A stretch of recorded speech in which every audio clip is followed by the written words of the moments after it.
Bismillahirrahmanirrahim. Assalamualaikum warahmatullahi wabarakatuh. Alhamdulillahi rabbil alamin. Fa innal hamda haqquhu nahmaduhu wa nasta'inuhu wa nastaghfiruh wa na'udzu bihi min shururi anfusina wa min sayyiati a'malina. Man yahdihillahu fala mudilla lahu wa man yudlil fala hadiya lahu. Wa asyhadu an la ilaha illallah wahdahu la syarika lahu. Wa asyhadu anna Muhammadan 'abduhu wa rasuluh alladzi la nabiyya wa rasula ba'dah. Amma ba'd. Bapak-bapak, ibu-ibu, saudara-saudari yang dirahmati Allah Subhanahu wa taala, maghrib menjelang Isya ini kita isi kembali dengan membaca kitab At-Thariqah Al-Muhammadiyah. Dan pada pertemuan yang lalu kita membahas tentang hal-hal yang menyebabkan manusia terjebak pada kesombongan atau pada ketakaburan dan keangkuhan. Penyakit kibria ini sebenarnya itu disebabkan oleh penyakit hati yang ada pada manusia.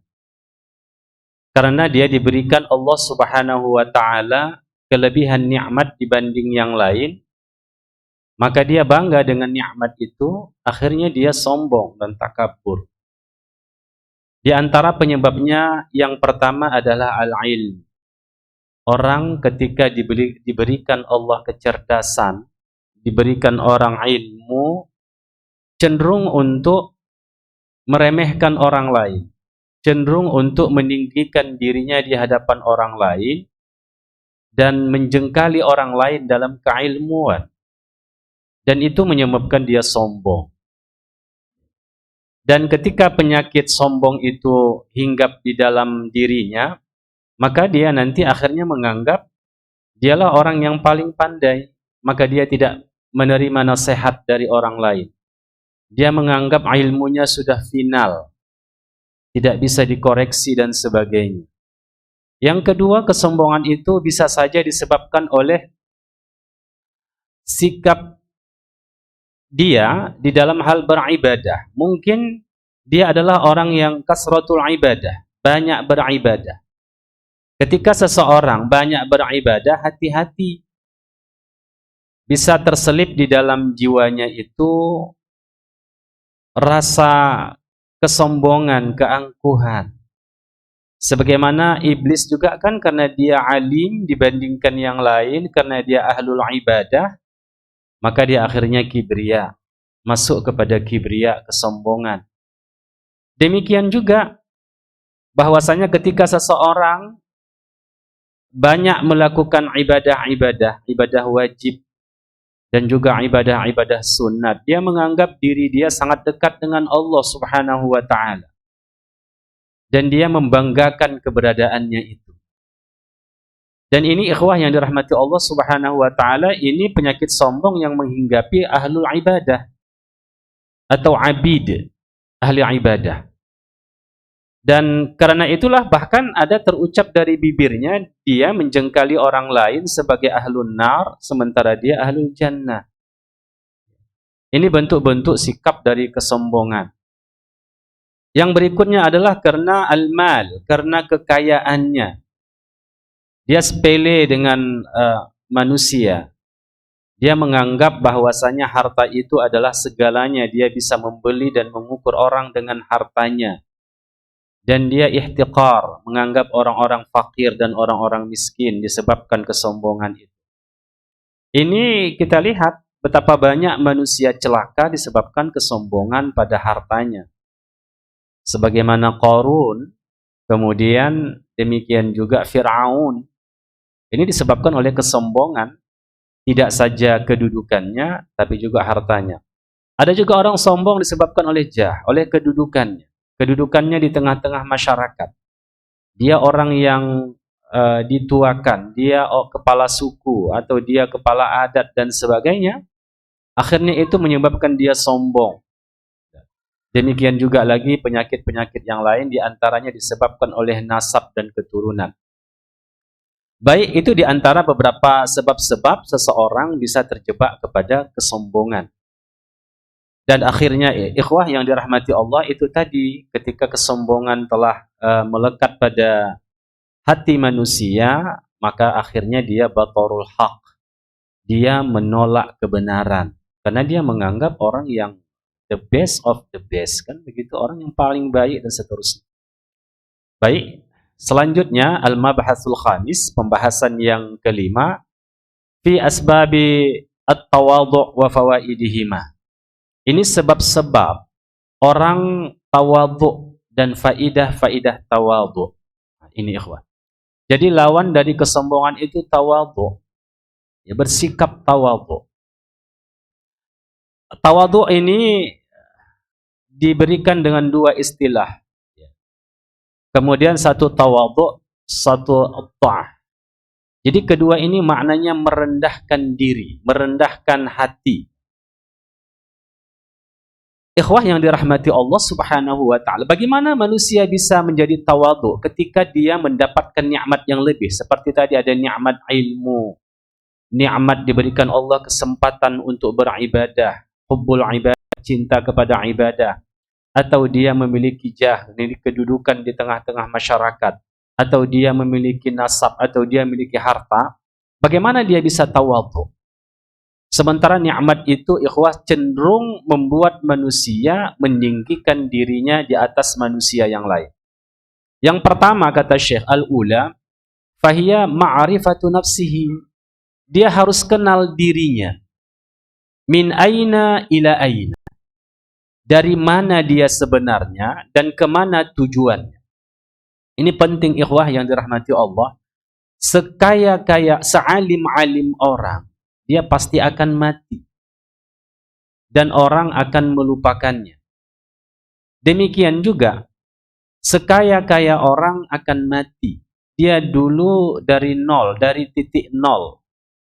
Tidak memiliki apapun ketika dia dilahirkan. Mungkin orang tuanya orang kaya, lalu dia mendapatkan kekayaan itu. Atau Allah uji dia dengan satu kesempatan misalnya. Maka dia menjadi kaya. Tapi awalnya dia adalah dilahirkan nol, telanjang, tidak memiliki apapun. Dan dia butuh kepada orang. Butuh kepada orang untuk memandikannya, untuk membajunya, dan seterusnya. Min aina? Dari mana dia? Padahal dia datang di muka bumi ini, itu atas karunia Allah Subhanahu wa ta'ala. Dia tidak bisa hadir atas kemauannya. Karena semua manusia itu di bawah masyiah Allah Subhanahu wa taala, kehendak Allah Subhanahu wa taala. Lalu pertanyaan berikutnya, ila aina, mau kemana dia? Mau kemana? Apa yang ditujunya? Apakah dia bisa kekal dengan kekayaannya tak mati-mati? Nah, kan begitu. Atau tadi dia alim, sealim-alimnya terus dipuja-puji oleh orang karena kecerdasannya. Hafal dia abiyat, berbagai-bagai bait syair, nazam, hafal Quran, hafal hadis dan sebagainya, atau yang lain-lain, atau kecerdasan dalam bidang saintifik. Ya. Tapi ila aina, mau kemana dia? Apa tujuannya di dalam hidup? Akhirnya di mana? Ternyata nggak ada manusia yang mampu bertahan. Nabi Adam alaihissalam 950 tahun, 1000 tahun. Itulah usia yang tercatat yang kita ketahui yang sangat tua. Demikian juga nabi-nabi berikutnya. Orang-orang sebelum kita ada yang 300 tahun, tapi akhirnya apa? Endingnya kematian juga. Jadi oleh sebab itu, ketakaburan, kesombongan itu sendiri tidak bisa dipertahankan, tidak bisa abadi. Penyebab-penyebab kesombongan juga tidak bisa dipertahankan. Termasuk juga ikhwah, kesombongan-kesombongan disebabkan oleh firqah. Dia menganggap firqah dialah firqah yang terbaik. Disebabkan dia mayoritas, disebabkan dia dekat dengan penguasa dan sebagainya. Tidak, ikhwah yang dirahmati Allah Subhanahu wa taala. Perlu ketawadhu'an. Itu tadi, maka ma'rifatu nafsihi, dia harus mengetahui hakikat dirinya. Dari tiada kepada ada, dari fakir kepada kaya Allah ciptakan, tapi akhirnya dia akan fakir kembali. Sebab dia tidak akan membawa hartanya, dia tidak akan bisa bergerak, dia akan dibantu oleh orang masuk ke dalam kuburnya. Dan pakaian itu akan hancur semua. Tidak ada kekayaan yang dibawanya. Maka ma'rifatu nafsihi menjadi satu terapi bagi dirinya. Yang berikutnya, wa ma'rifatu uyubihi wa ghawailul kibr. Dia harus tahu, mengetahui cacat dia. Betapa banyak kelemahan kita sebagai manusia. Kita orang alim misalnya, banyak kita tahu, tapi masih banyak yang lebih tidak kita ketahui. Kita butuh informasi dari orang. Bahkan mungkin ada orang alim ingin datang kepada kajian mengajar, dia akan bertanya. Dia nggak pernah datang ke tempat itu, dia akan bertanya kepada tukang parkir, di mana alamat ini? Dia butuh orang. Artinya apa? Dia tidak semua ilmu diketahuinya. Oleh sebab itu, ikhwah yang dirahmati Allah, maka itu tadi, ma'rifatu uyubihi. Kalau dia misalnya adalah orang yang ahli ibadah, ikhwah yang dirahmati Allah subhanahu wa ta'ala, masih banyak makhluk-makhluk Allah subhanahu wa ta'ala yang lebih abid dari dia. Dalam catatan sejarah para ubad, para ahlul ibadah. Nah, demikian juga kalau kekayaan seperti itu juga, dia mengetahui cacat dia. Kita nih ikhwah yang dirahmati Allah subhanahu wa ta'ala, semuanya memiliki cacat. Cacat. Tidak saja ada cacat pada fisik kita, tapi cacat pada jiwa kita. Cacat pada perilaku kita. Ya. Jadi kita harus tahu, ketika Allah subhanahu wa ta'ala membukakan aib-aib kita semua itu, maka manusia akan berpaling dari kita.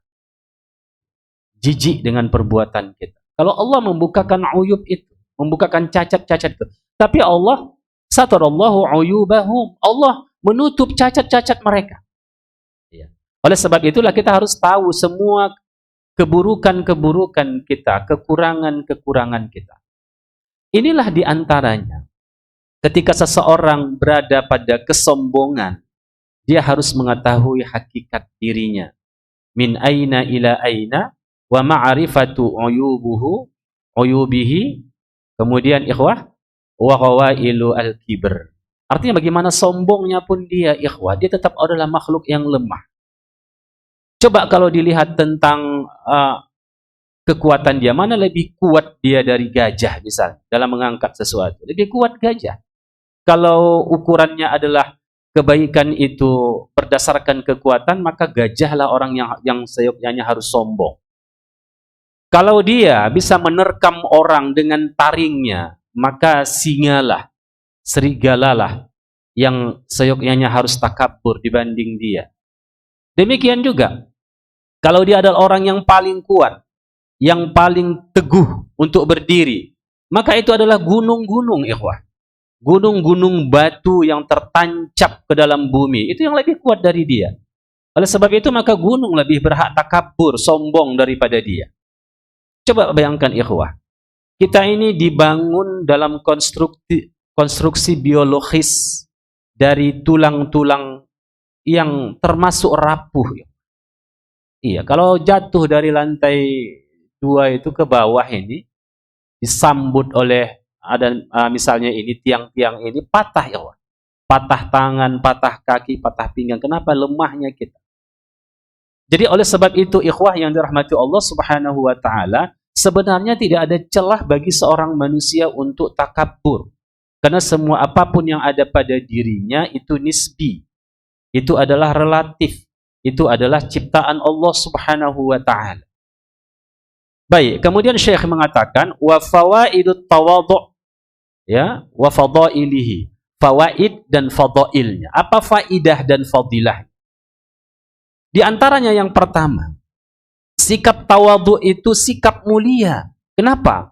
Min haitsu kaunuhu min akhlaqil anbiya'i sallallahu alaihi wasallam, salawatullah alaihim. Dia merupakan sifat para nabi. Tawadhu itu sifat para nabi. Sombong itu sifat siapa? Musuh-musuh Nabi sallallahu alaihi wasallam. Coba lihat Abu Jahal, coba lihat Abu Lahab, betapa kesombongannya. Dengan kesombongannya itulah dia mati dan dihinakan oleh Allah subhanahu wa ta'ala. Maka tawadhu itu adalah kaunuhu min akhlaqil anbiya. Itu adalah sifat para nabi. Wal awliya, sifat para wali-wali Allah. Wal ulama, sifat para ulama was salihin, orang-orang salih. Jadi kalau ada orang punya ilmu, ada orang punya kekuasaan tapi dia tidak tawadhu, itu adalah kontra nabi, kontra wali, kontra ulama, kontra orang-orang yang saleh.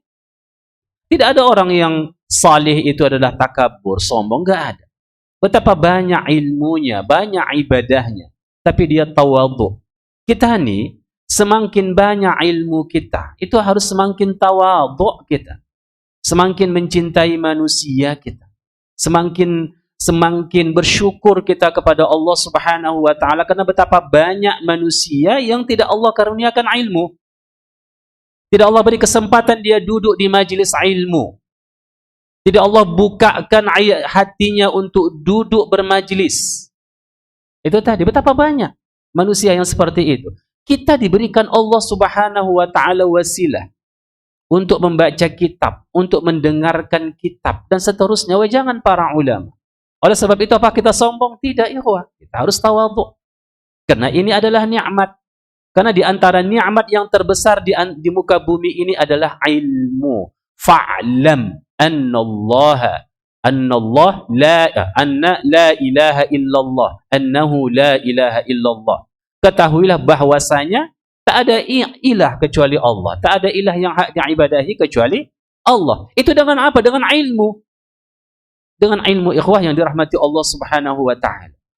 Oleh sebab itulah, maka semakin banyak ilmu, semakin tawadhu. Semakin banyak ibadah kita, semakin tawadhu. Semakin khawatir kita kalau ibadah itu tidak diterima oleh Allah Subhanahu wa taala.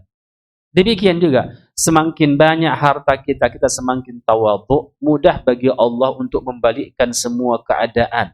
Betapa banyak orang yang kaya langsung bangkrut. Betapa banyak itu ikhwah yang dirahmati Allah Subhanahu wa taala. Betapa banyak orang yang tenar akhirnya dihinakan. Nah, jadi nikmat-nikmat seperti itu harus disyukuri.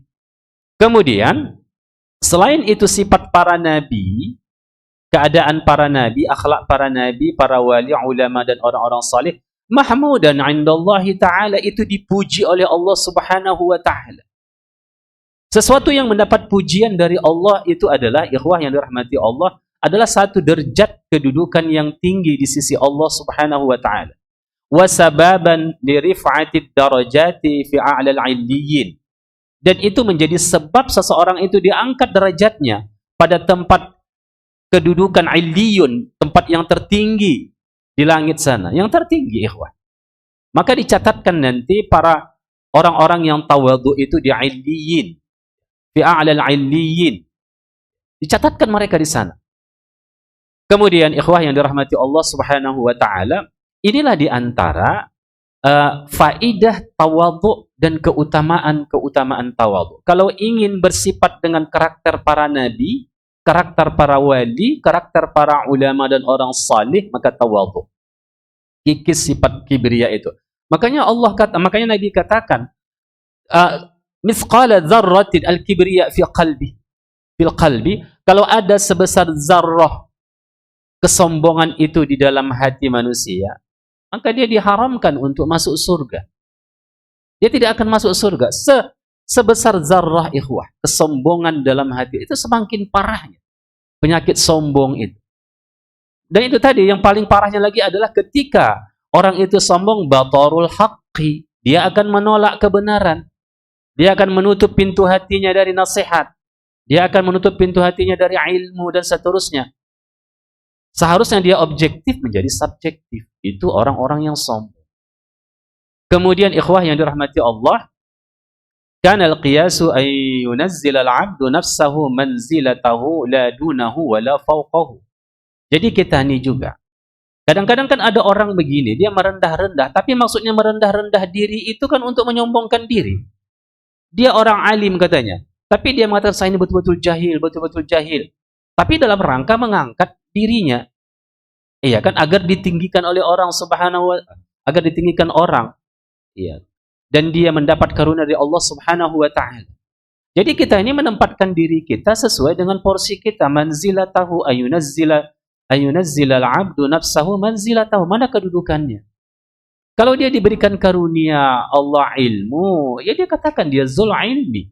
Kalau mana peringkat ulama itu kan berbeda-beda peringkatnya. Ada ulama mujtahid mutlak, itu nggak bisalah kita sampai ke situ. Itu kan ulama-ulama madhab seperti Imam Syafi'i, Imam Ahmad bin Hanbal, Imam Abu Hanifah, kemudian Imam Malik bin Anas al-Asbahi, Imam At-Tabari, Abu Laith, yaitu imam-imam yang luar biasa itu. Mujtahid mutlak. Syekhul Islam Ibnu Taimiyah, itu ulama-ulama besar. Mujtahid. Ya. Tapi ada di bawahnya itu kan orang-orang ulama-ulama bukan mujtahid mutlak, mujtahid muntasib atau muntasab. Ya. Dia memiliki ilmu, mempelajari pendapat-pendapat para ulama. Kemudian dimuqaranahkannya pendapat-pendapat para ulama itu, dilihatnya, dianalisisnya dengan metodologi yang dibutuhkan untuk menganalisis suatu pendapat, apakah itu usulul tafsir, usulul hadis, qawaidul fiqhiyah, usulul fiqh. Dia pelajari. Kemudian dia ambil pendapat-pendapat yang rajih. Dan di bawah itu ya para asatizah kita yang menyampaikan informasi, ya, pendapat-pendapat para ulama. Jadi kalau kita diberikan ilmu, ikhwah yang dirahmati Allah Subhanahu wa taala, jangan tatajahul kita. Artinya apa itu? Ya pura-pura bodoh. Itu nggak boleh juga. Akhirnya orang tidak bisa mengambil ilmu dari kita. Atau kita bermaksud untuk menyembunyikan ilmu agama. Enggak boleh ilmu agama itu disembunyikan, harus disampaikan.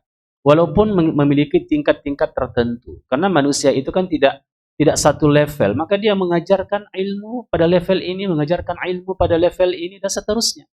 Nah, jadi begitu. Jadi tak boleh juga kita, ya merendahkan diri kita, ya akhirnya orang tidak mendapat ilmu dari kita. Dan juga tidak boleh meninggi-ninggikan, itu juga tidak boleh. La dunaha walau fauqaha, tidak boleh merendahkan, tidak boleh juga meninggikan. Seperti asy-syaja'ah. Syaja'ah itu apa? Di antara orang yang melakukan keganasan, kemudian dan di antara orang penakut.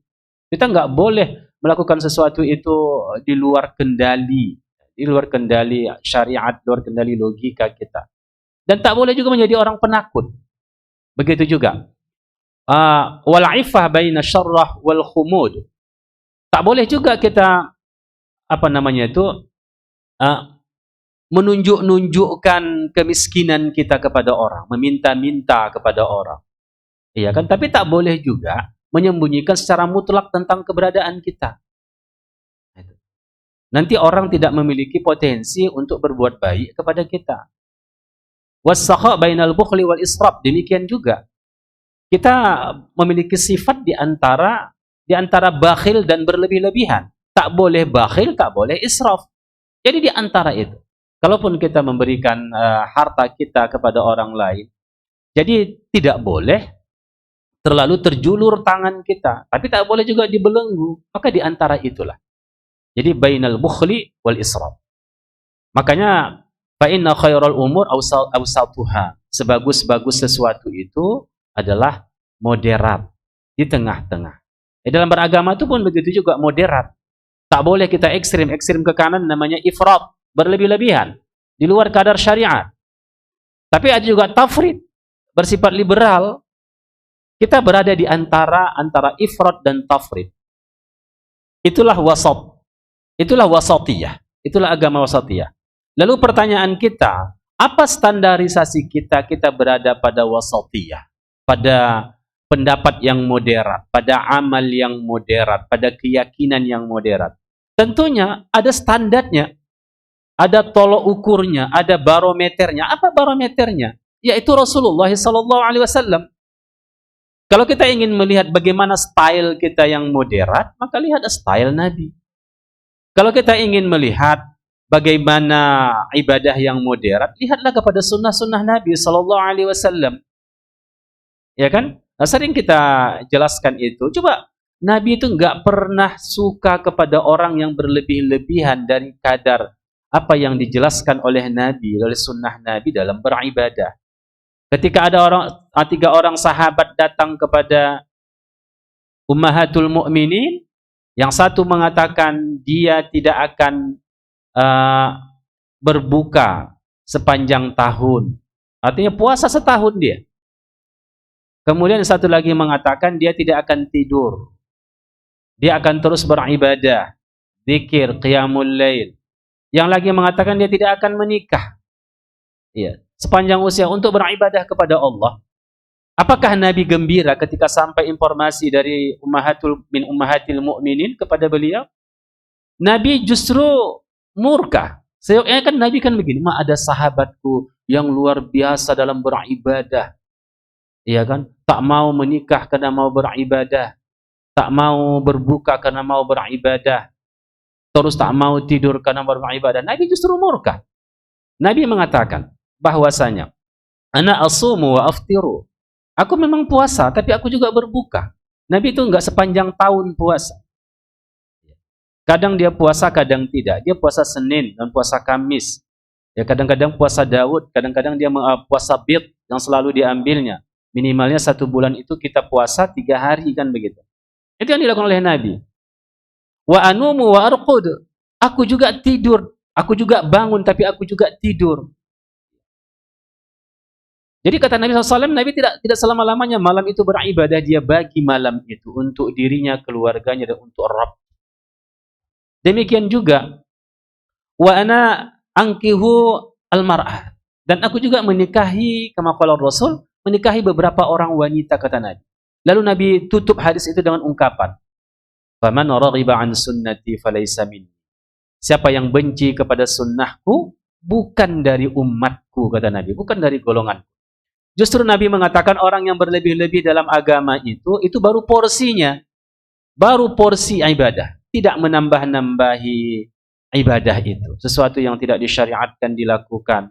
Atau tidak menambah-nambahi kaifiat-kaifiat ibadah. Tidak dilakukan oleh Nabi, oleh sahabat itu. Tapi Nabi mengatakan, faman raghiba an sunnati falaysa minni. Mereka hanya menambah porsi saja. Nabi murka tentang hal itu. Jadi oleh sebab itu, ikhwah yang dirahmati Allah, maka orang tawadhu itu berada di antara itu. Jadi di antara orang penakut dan orang sangat melakukan keberanian di luar nalar dan syariat. Kemudian demikian juga menjadi orang yang pemurah, tapi di antara orang-orang bakhil dan orang-orang israf. Jadi begitu. Melakukan agama demikian juga di antara ifrat dan tafrid. Baik ikhwah yang dirahmati Allah Subhanahu wa taala. Kemudian demikian juga ikhwah, seseorang itu seyogyanya ayyara nafsahu adna min kulli makhluk. Pada sisi yang lain, pada kesadaran psikologi dia, kejiwaan dia, dia menganggap apa? Menganggap ayyara nafsahu. Dia melihat dirinya adna min kulli makhluk. Iya. Karena dia tidak tajassus, dia tidak mencari-cari kesalahan orang lain dan keburukan orang lain, tidak. Tapi dia mengetahui tentang aib dirinya. Maka dia memiliki kesadaran adna min kulli makhluk. Dia lebih rendah dari semua makhluk yang ada ini. Lebih rendah dari semua makhluk. Mungkin mereka tidak melakukan dosa-dosa yang dia lakukan, tapi dia melakukannya, menunjukkan kehinaan diri. Wa hadza da'bus salafis salihin. Inilah kebiasaan tradisi para salafus salih, tak pernah meninggikan dirinya. Terus dia tawadhu, terus dia menganggap, menghitung-hitung kehinaannya. Bukan menghitung-hitung kebaikannya, tapi menghitung-hitung aibnya dia. Agar dia bertakwa kepada Allah Subhanahu wa taala, agar dia bertaubat. Baik, As-Sulaiman Ad-Darani mengatakan, "Lau arada jami'al khalqi an yudayyi'uni adna mimma nafsi ma qaddaru alaihi."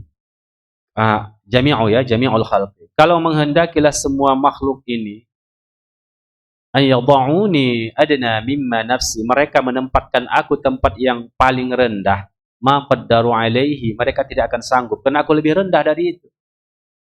Jadi kadang-kadang manusia menghukum kita disebabkan oleh kesalahan-kesalahan kita. Padahal seyogyanya hukuman itu jauh lebih bagus ketimbang yang seyogyanya itu diberikan kepada kita. Karena aib kita begitu luar biasa. Itu kata Sulaiman Ad-Darani.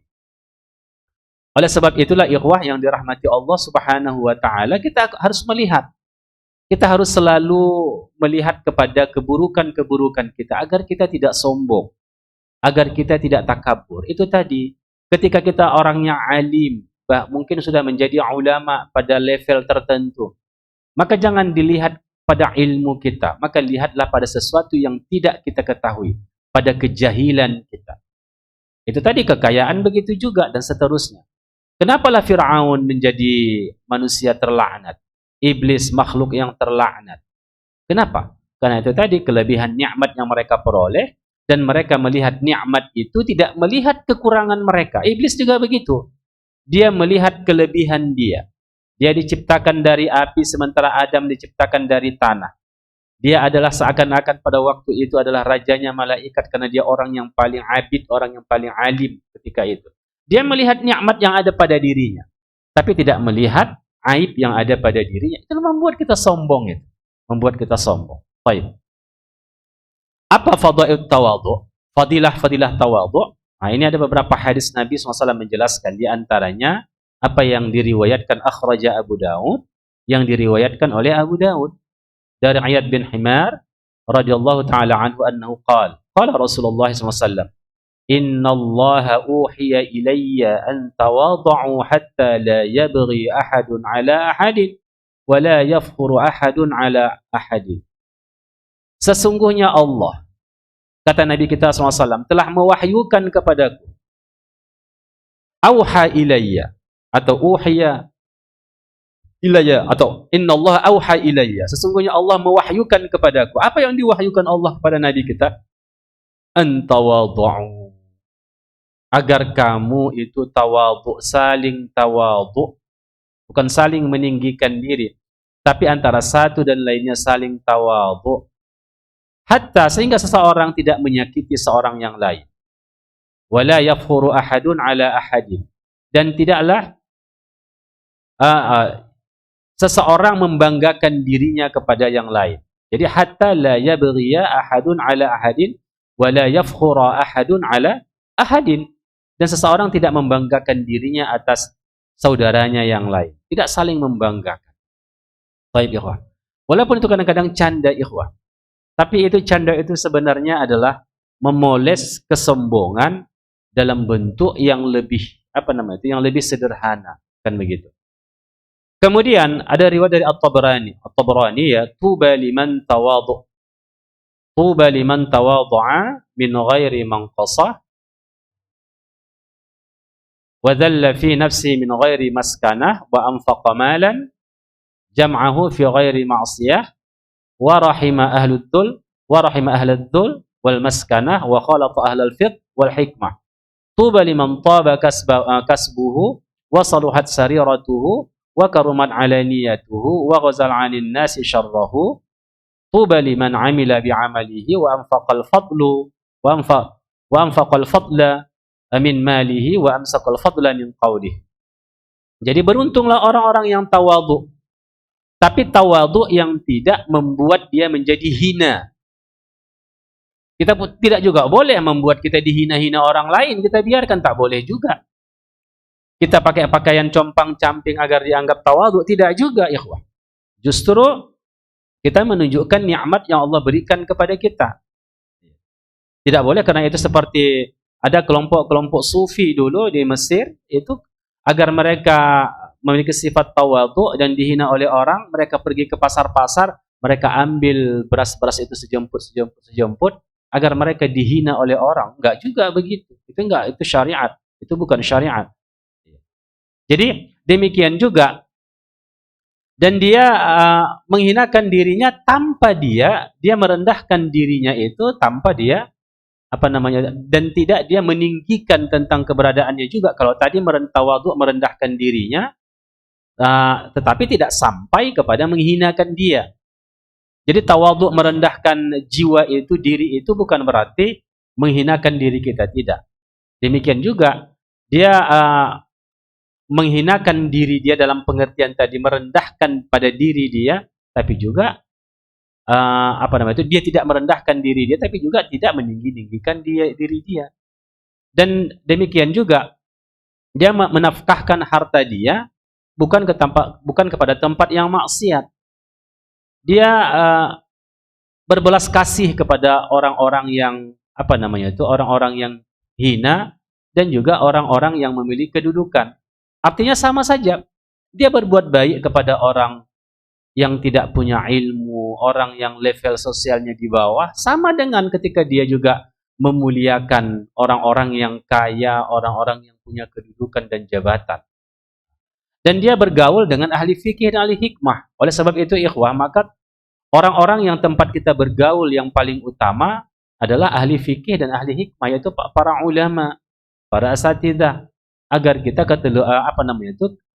ketularan ilmunya, akhlaknya, adabnya, hikmahnya, kan begitu.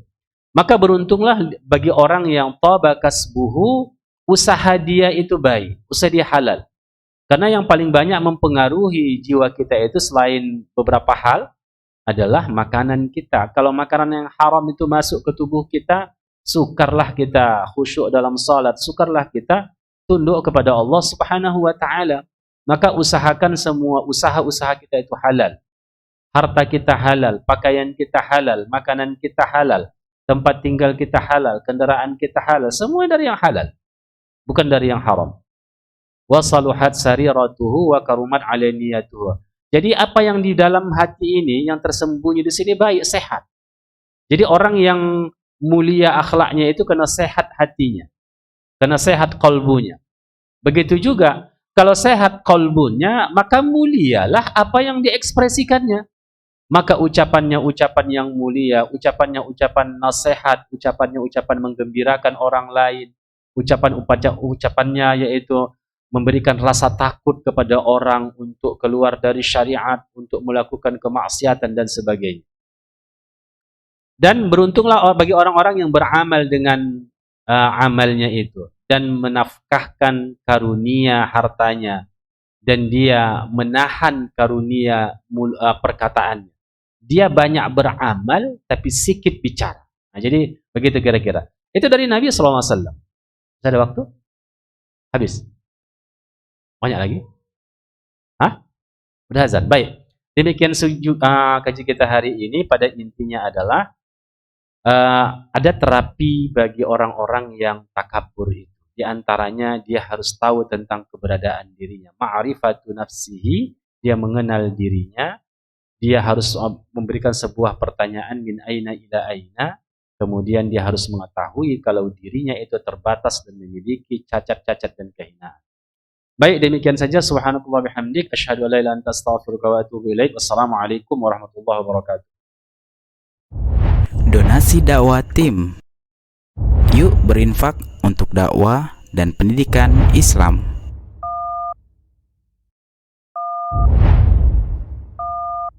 Barakallahu fikum.